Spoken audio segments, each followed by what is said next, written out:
Football एक ऐसा game जिसकी नींव रखी हुई है पैशन, प्यार और ट्रस्ट पे, और जब वो नींव टूटती है तो उसकी वजह से एक ऐसे स्कार का इंप्रेशन पड़ता है जो आपका साथ कभी नहीं छोड़ता।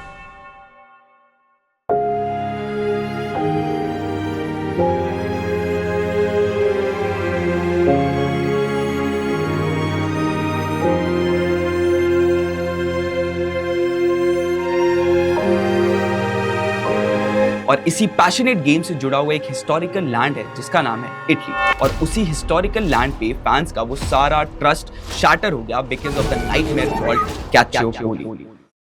Most infamous scandal in the history of football happened not so long ago. Was present during the resignation of the new board members yesterday. Especially a dubious free kick gifted to Juventus that led to their goal.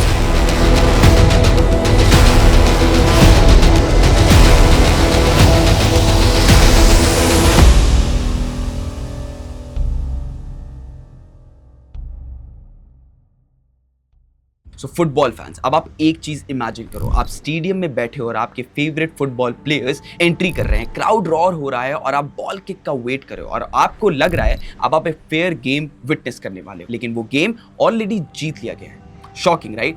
Late me tell you कैसे। Referee को एक phone call आता है और उस phone call में referee को guide किया जाता है कि उसको कौन सा फाउल इनवैलिडेट करना है, कौन सा गोल इनवैलिडेट करना है और कौन सा रेड कार्ड और कौन सा येलो कार्ड किस प्लेयर को देना है। मतलब मैच खेले बिना ही रिजल्ट डिसाइड कर दिया गया है। क्रेजी लगता है राइट? मगर ये सच है और मैं आपको इसकी डिटेल्स बताता हूँ। और इसी स्कैंडल का नाम है कैल्चियोपोली। फुटबॉल वर्ल्ड का वो स्कैंडल जिस स्कैंडल की वजह से सारे फैंस का नजरिया ही बदल गया था फुटबॉल को देखने का। फुटबॉल फैंस के लिए ये एक नाइटमेयर था, एक ऐसा नाइटमेयर जिसमें पॉलिटिक्स, पावर, करप्शन सब कुछ था और जिसकी वजह से इटालियन फुटबॉल पूरा कंप्लीट डिस्ट्रॉय हो गया था। और सबसे शॉकिंग बात, इस स्कैंडल में सारे बड़े बड़े नाम इन्वॉल्व थे। AC Milan, Juventus, Lazio, Fiorentina, Regina, वो सारे क्लब जो एक टाइम पे यूरोप की शान होते थे। सो द रियल क्वेश्चन इस गोल्डन एरा की उल्टी गिनती स्टार्ट हुई कैसे? मैं बताता हूं कैसे। इसकी स्टार्टिंग हुई 2000 में, जब सीरी ए अपने पीक पे था, सबसे ज्यादा ग्लैमरस और सबसे ज्यादा देखे जाने वाला क्लब। और अगर आप उस टाइम से फुटबॉल को फॉलो कर रहे हैं तो आई एम श्योर आपको ये चीज पता हो।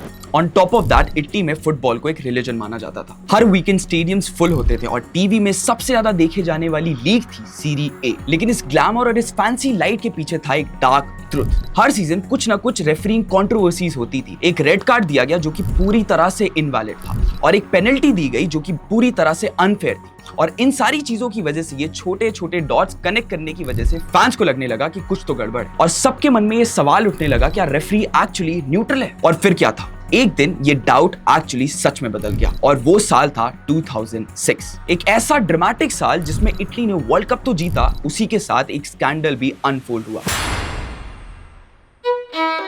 और उसके अनफोल्ड होने के साथ ही सब कुछ चेंज हो गया। और ये सब अनफोल्ड हुआ था बिल्कुल एक फिल्मी तरीके से। इटालियन पुलिस एक्चुअली एक करप्शन केस को इन्वेस्टिगेट कर रही थी और उसको इन्वेस्टिगेट करने के दौरान उन्हें कुछ कॉल्स मिले और फिर क्या था, उन कॉल्स को सुन करके सबके होश उड़ गए। और उन सारी कॉल्स और उन सारी कॉन्वर्सेशंस पे एक नाम सबसे ज्यादा उभर करके आ रहा था और वो नाम था लुसियानो मौगी, जुवेंटस का पावरफुल जनरल मैनेजर और इस स्कैंडल का मेन लीड। मौगी का इन्फ्लुएंस इतना ज्यादा था कि लोग उसे इल पिद्रियानो के नाम से जानते थे, यानी कि द गॉड फादर। और जैसे जैसे इटालियन पुलिस ने चीजों को डिग अप करना चालू किया, उन्हें मालूम चला कि लुसियानो मौगी कैसे कामली हर एक रेफरी को हर एक मैच से पहले अपॉइंट करता था। और सबसे शॉकिंग बात, मौगी अकेला नहीं था। AC Milan, Fiorentina, Lazio, Reggina, इन सब के ऑफिशियल्स इसी नेटवर्क में शामिल थे। ये पूरा एक माफिया स्टाइल सिस्टम बन चुका था।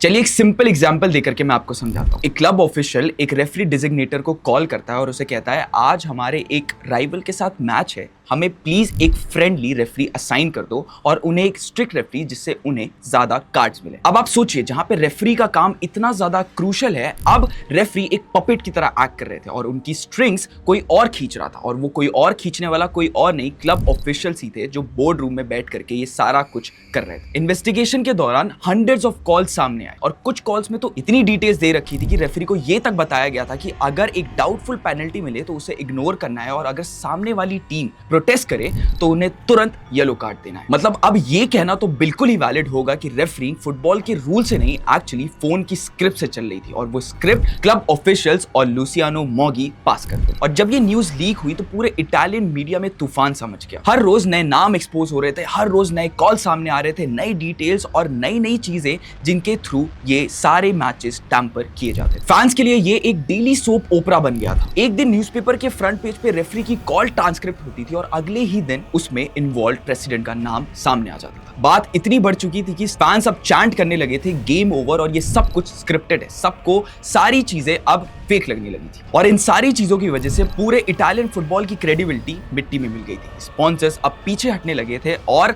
इटालियन फुटबॉल की बनाई हुई लेगेसी अब खराब होने लगी। फाइनली इन सारी चीजों की वजह से एक प्रेशर बिल्डअप हुआ और उस प्रेशर की वजह से इटालियन फुटबॉल फेडरेशन को अपना वर्डिक्ट देना पड़ा। और जब वो वर्डिक्ट आया तो पूरा फुटबॉल वर्ल्ड हिल गया। जुवेंटस के लिए 2004-2005 वाले सीजन का सीरी ए का टाइटल स्ट्रिप कर लिया गया। 2005-2006 वाला टाइटल किसी को नहीं दिया गया और सबसे बड़ी बात, जुवेंटस को सीरी बी में भेज दिया गया। उनकी हिस्ट्री में ये पहली बार हुआ था। आप इमेजिन करके देखो, एक क्लब जो चैंपियंस लीग का फाइनल खेलती थी वो अब सेकंड डिवीजन में है, वो भी माइनस पॉइंट्स के साथ सीजन के स्टार्टिंग में। AC Milan, Fiorentina, Lazio, Reggina, इन सबको पॉइंट्स डिडक्शन मिला और कुछ को तो यूरोपियन कंपटीशन से भी बैन कर दिया गया। लुसियानो मोगी और उसके साथ जितने भी ऑफिशियल्स इन्वॉल्व थे उन सबको फुटबॉल से बैन कर दिया गया और उनके करियर को टर्मिनेट कर दिया गया। ये एक न्यूक्लियर ब्लास्ट जैसा था इटालियन फुटबॉल के लिए। कैल्चियोपोली के स्कैंडल के बाद सीरी ए की इमेज इतनी ज्यादा डैमेज हो गई कि ब्रॉडकास्टर्स से लेकर के स्पॉन्सर्स तक ने अपने हाथ पीछे खींच लिए। फैंस का ट्रस्ट टूट सा गया और अब कोई सीरी ए को देखना नहीं चाहता था, यानी कि उसका सारा ग्लैमर, उसका सारा लेगेसी खत्म सा हो गया था। हालांकि ये बात सही है कि 2006 में इटली ने वर्ल्ड कप जीता। कैनावारो ने एक्चुअली ट्रॉफी लिफ्ट की, मगर उसके ट्रॉफी लिफ्ट करने के बावजूद उसका दाग और कैल्चियोपोली स्कैंडल का वो स्कार फेड नहीं हो पाया, क्योंकि सभी के मुंह पे एक ही सवाल था, क्या इटालियन फुटबॉल फेयर है? जुवेंटस ने एक्चुअली कम बैक किया, सीरी बी से फाइट करके वापस से उन्होंने सीरी ए में जगह बना ली। लेकिन ये सारी फाइट करने के बाद, इतनी सारी मेहनत करने के बाद भी वो अपने क्लब से कैल्चियोपोली का दाग नहीं हटा पाए। और अगर आज भी जुवेंटस की बात होती है तो लोग कैल्चियोपोली का जिक्र जरूर करते हैं और अभी तक लोग डिबेट करते हैं। कुछ लोगों का कहना यह है कि जुवेंटस को अनफेयर तरीके से टारगेट किया गया और बाकी सारे क्लब्स बच गए, और कुछ लोगों का कहना है कि जुवेंटस के साथ जो भी हुआ वो डिजर्व करते थे और ये सारी पनिशमेंट उनके साथ होना जरूरी था। सच तो ये है कि इस स्कैंडल की वजह से लोगों की आंखें खुल गई और लोगों को ये मालूम चला कि फुटबॉल जैसे गेम में भी डर्टी पॉलिटिक्स हो सकती है और फुटबॉल ग्राउंड पे खेला गया मैच एक्चुअली बोर्ड रूम्स के अंदर भी डिसाइड किया जा सकता है। तो फुटबॉल फैंस, ये थी कहानी कैल्चियोपोली द स्कैंडल की, जिसने इटालियन फुटबॉल की नींव हिला करके रखी। अब एक सवाल आपके लिए, आपको क्या लगता है जुवेंटस के साथ जो भी हुआ क्या वो फेयर था, या बाकी क्लब्स के साथ जो भी हुआ वो फेयर था? मुझे कमेंट्स में जरूर बताइएगा and I will see you in the next video.